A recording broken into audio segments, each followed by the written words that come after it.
Yo, yo, it's ODB from OLP. This is issue 165 of Mini Truckin Magazine, September 2005. We have a lot to talk about. Don't forget, Mini Truckin Magazine is coming back. It's minitruckinmagazine.net, I believe. And as we always tell you, we are your Mini Truckin headquarters. So this issue, you got a Red Ranger owned by Patrick Reid. Of course, it's graphicked up. It's the 15th Severtized truck to be featured on the cover of Mini Truckin Magazine.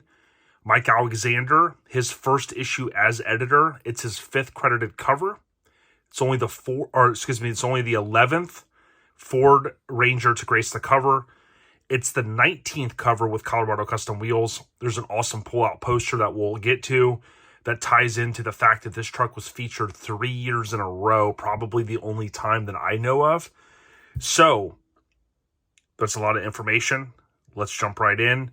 You can see, again, the Red Ranger. This thing is pretty much doored. You've got the Colorado Custom Wheels. You got the awesome Phantom Grill. And you've got the insert photo up here, I think, of Mike welding on Project Daily Dragged.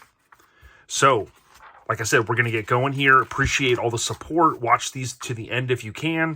Leave a comment, even if it's an emoji thumbs up. Here's what we have for this issue. Table of contents: once, twice, 3 times the cover. Photo credits go to Mike Alexander. You got a good mix of vehicles, including this, which really I think could have been a cover.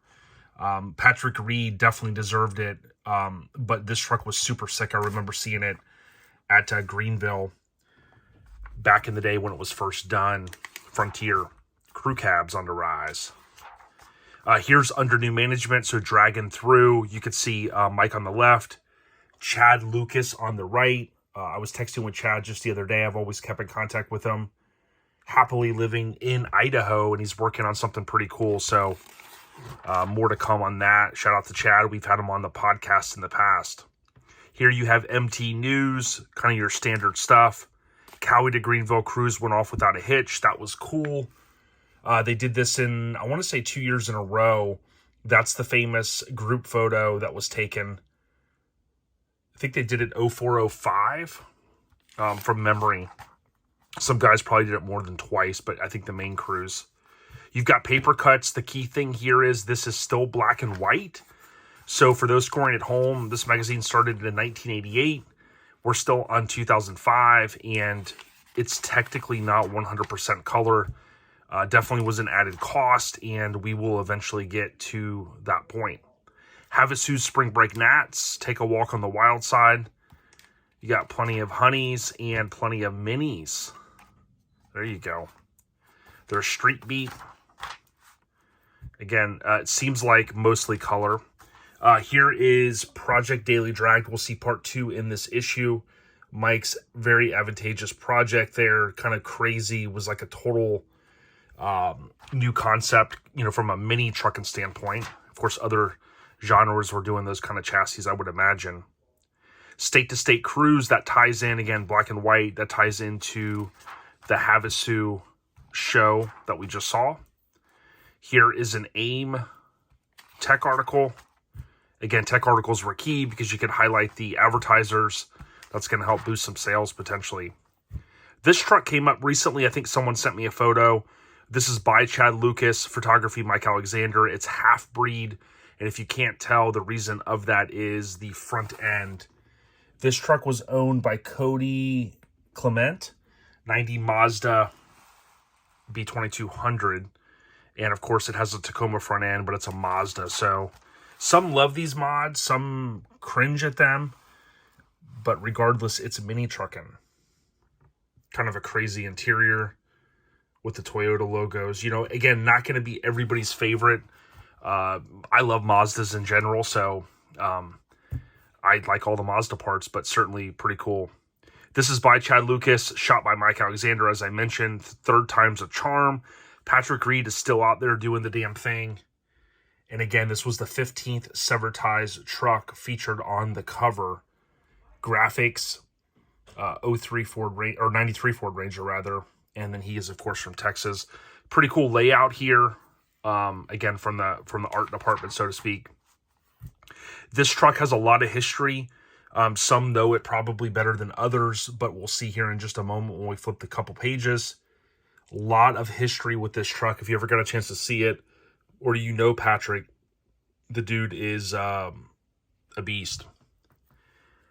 I think there's a famous photo of Mark Zarate stepping out of this truck at one of the shows. I think it was this truck. I think it's super low, full-blown show truck, mini truck style. And definitely something a little bit different as well, the overall theme of it. And here you go. So you have March 03, February 04 on the right, and then third time's a charm against September 05. We're looking at, 03, 04, 05. So to have 3 different features in 3 years, so 2 features and a cover, plus a centerfold, that's pretty epic stuff. So again, not every truck maybe is a household name, but I think it's important to highlight some of these people that really have went above and beyond, certainly like Patrick Reid. This was Go Easy Customs grand opening show and shine. So for anybody out west, you would have known it was Art Gomez and his team when they had Go Easy Customs. I know Ruben still keeps in contact with Art, and shout out to him. Bipolar Yoda, so shout out to Brandon Burrell. This was a feature that he shot. The write-up was by MT staff, probably Lance, possibly somebody else. But you can see definitely a cool feature here. Bipolar Yoda on top. You've got a cool rear 3/4 shot, and then the front shot there. Colorado Custom, our favorite wheel company, steering wheel company here at OLP. Shout out to them, Michael and team. And again, so many covers with those wheels. We'll get to that towards the end of this run that we're on.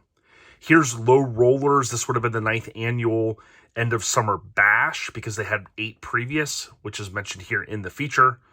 Lots of cool stuff. This S-10 would go on to be featured on the cover of Trucks, which was the magazine that Courtney, Brian, and Steve went to after Street Trucks. It's a very rare issue. I can't even really find any of those issues, but I have a couple of them. Super cool truck, and if you haven't been able to figure it out, square body S-10 extended cab with a full-size front end. Pretty cool. This show is one that I hate to say that I never made it to. It was kind of a little bit out of my normal shows I would attend, but obviously became good friends with Phil and the team there and the club mates at Low Rollers, and they're a good bunch of people. Certainly a show that I think a lot of people would say probably it most definitely deserves the Mini Truck Hall of Fame at some point. But shout out to them for doing it for so long. Construction Zone. So again, we started to see more color. This is Rob Czech's CZECH Tacoma, 96 Tacoma. Here's Jason Jarvis's 96 S-10. This thing was super cool with ombre front end. The step side bed. You have the hood with the bubble. Again, if you like what we're doing here, leave a comment and check us out via any podcast app. Just search OLP. Kevin Delaney's 02 Nissan Frontier 7-week wonder. And this thing is super cool. And it mentions here the assorted miniatures beloved show fest right around the corner. I think that's when they thrashed and got it done, which I thought was super cool. Josh did, I think, the chassis at his shop. Josh Long at Wicked Customs. Yeah, and you can see it actually right there, the logo. Remember in this era, you'd see all the trucks that they worked on. They'd have that sticker decal on the trucks. But super cool, being a newer style truck, especially a crew cab. Seeing this at Showfest with the entire bed raised the way it was like that with no cut. Obviously, it's raised, but just a super clean look. My understanding, I think this truck is still around. I doubt it's maybe in this color. Someone can maybe chime in, but you can see the East Coast Styles. Would see that logo around for the shows that I would attend. Super cool truck. One of my favorites back in that era. Here's the 3rd Annual Southeast Showdown. Rest in peace, I think I've said this before, John Fulmer, I believe was his name. John was a super nice guy, and I believe that he passed away a couple of years ago. I went up to this show in 2012 after I had finished my truck, and John was just a great guy, man. There's Plain Jane in the riding around. So kind of cool anytime we see a famous truck in there. And you've got the mini market. Who remembers this era when using a game controller for your switch pad was kind of the thing to do? I'm sure there's some guys out there that still have it. Project Drag Daily Part 2. Again, just a very advantageous project on Mike's part. Texas Extreme Truck Show on the right. More ads. And then Mini Truckin' Graffiti. I believe that's Josh Freeman in the upper right corner. Reppin' Severed. I'm going to do my best to get through these as quick as I can this year. Hopefully all this year, because we don't have, well, I say we don't have a lot. We have just over 100 issues left. And it sounds kind of crazy, but 269. Now, again, Mini Truckin' Magazine is coming back. You can click the link in their Instagram bio, and you can subscribe. They have a very fair rate for this year, for 2024. And it's $25, and they're going to do 3 issues this year. And then going forward, you know, we'll have to see what they decide, if they're going to be quarterly or what they'll do. But certainly I'll let them speak for what they're doing. But shout out to them. I subscribed. I'm excited about it. Again, this is issue 165, September 2005. Shout out to Patrick Reid. Just an amazing truck. A lot of history with it. I know I went over a lot of details, but thank you guys for listening. And leave a comment if you want to leave a thanks or super thanks, or go the extra mile and click any of those different links down there that are available. We've got different memberships as well that I'll highlight. That's going to give you some exclusive insight. So consider one of those 3 options as well, and we certainly appreciate it. Any money that I collect here is just going to go back to buying more publications, buying more stuff to keep the history alive. Stay on the rise, everyone, and I'm going to keep the pedal stomped now. I'm back on these flip-throughs. Thank you guys so much. Shout out to all the ladies. We out here. Peace.